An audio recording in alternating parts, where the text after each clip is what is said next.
This photo that you see right here is not from Ukraine, it is from Poland. Russia has been escalating the war with drones recently, and NATO is scrambling for an answer.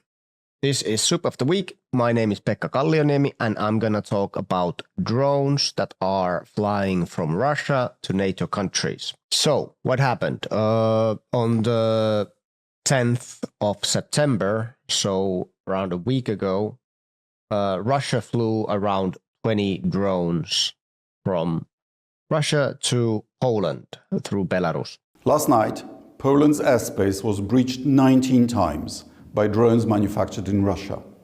The assessment of Polish and NATO air forces is that they did not veer off course, but were deliberately targeted. Right after these drones arrived to Polish airspace, NATO planes took off and started kind of defending the Polish airspace, and they shut down 4 of these drones, 4 out of 20 or so. Not a very good result, I would say. Many of these drones made it deep into the Polish territory. Most of them were decoys. If I remember correctly, one of them had an actual payload, so explosives.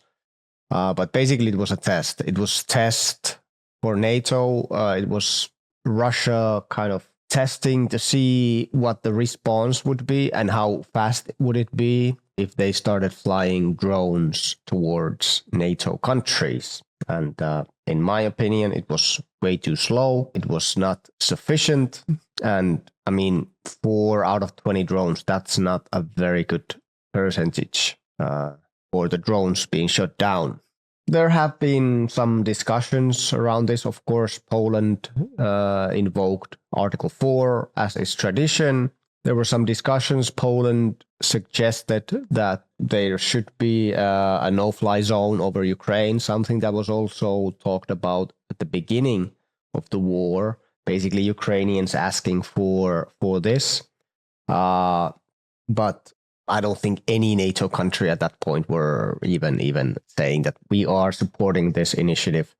And I think it's going to be the same. Romania also already said that they will not be part of this no-fly zone, or they do not support it because it would basically mean a war against Russia, massive escalation. And then at the same time, of course, all this was timed with the Zapad exercise, Russian-Belarusian exercise, military exercise that is mainly focusing on drones, as probably this comes to no one as a surprise. Drone warfare is basically dominating modern war today. This is another big kind of, it's like they're showing their muscles right now. Russia is still very good at drone warfare. They are extremely productive when it comes to drones. This whole Zapad exercise focuses on how to fly these drones, where to fly them, what are the technologies, and so on.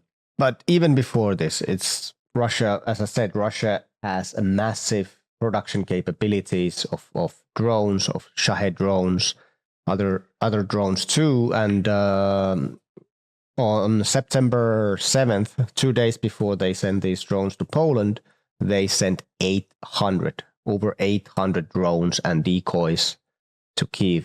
And so Ukraine really knows what these drones can do. And the thing is, like, if Russia decided to escalate the conflict into one or many of the NATO countries, most of them would not have any response to these massive drone attacks.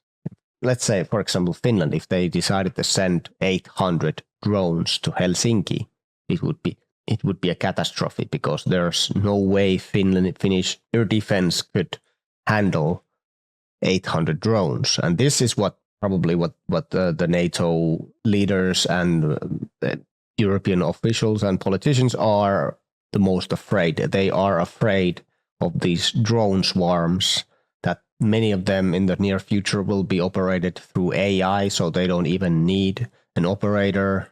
They can find targets very effectively, and they can basically tear down cities, large cities, as we've seen in Ukraine. So this is something that NATO need to come up with the response to this. This is very critical right now.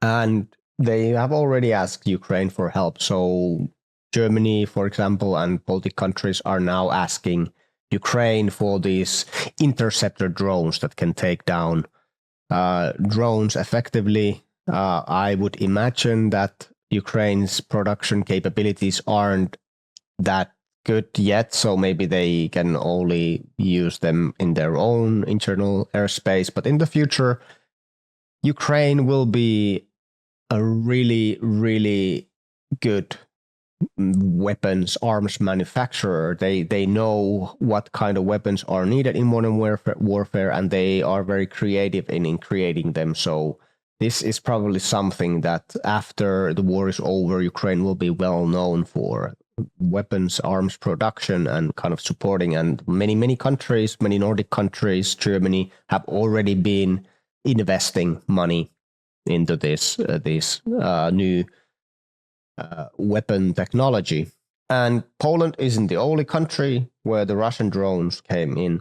So there was also an incident in Romania. Romania becomes second NATO country to report Russian drone in its airspace. We've seen this before. There have been some Russian drones in the Romanian airspace, but this is right after the incident in Poland. So this was two days ago, and I have a feeling that they will ramp up these operations. We will see much more drones in European airspace.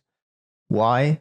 Well, it's basically testing how quickly we react, how quickly we can counter, how quickly we can eliminate, if we can eliminate these drones. But it's also kind of hybrid warfare strategy. It's whenever there's drones, foreign drones in the airspace, you have to close down airports. Everything gets delayed.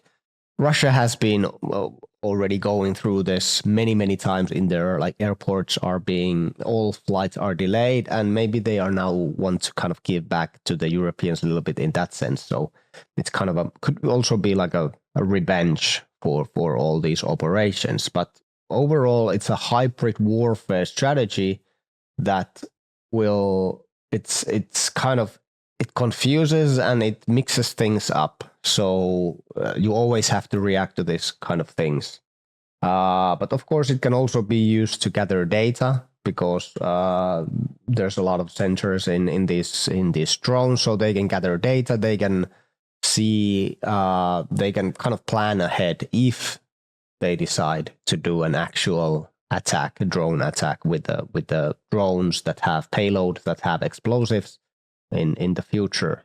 And then there was another incident. This was there was a civilian drone over Warsaw that was neutralized, but this was actually flown by I think, let me check, 17-year-old Belarusian and 21-year-old Ukrainian have been detained over this incident, but apparently it was a civilian drone. But still, I mean, how stupid do you have to be to fly a civilian drone a week after this type of incident?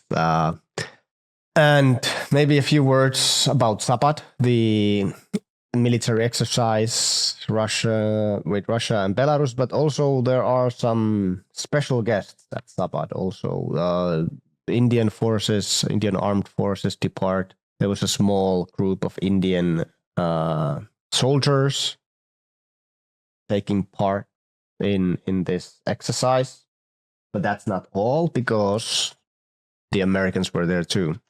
Even the Americans, U.S. military officers, went to Belarus to observe this military exercise. Imagine what are the optics of this. Americans are observing Russian, Belarus, Indian military exercise. What kind of message does that send to Europe, to EU, and to NATO especially? This is basically, NATO was established to counter Russian military force, and now there are US military officers going to Belarus to observe Russia's military exercise. ridiculous. Anyway, this was Soup of the Week. Thanks for watching. Don't forget to like, subscribe, give a hug to your mom, and so on. Thanks for watching. Bye.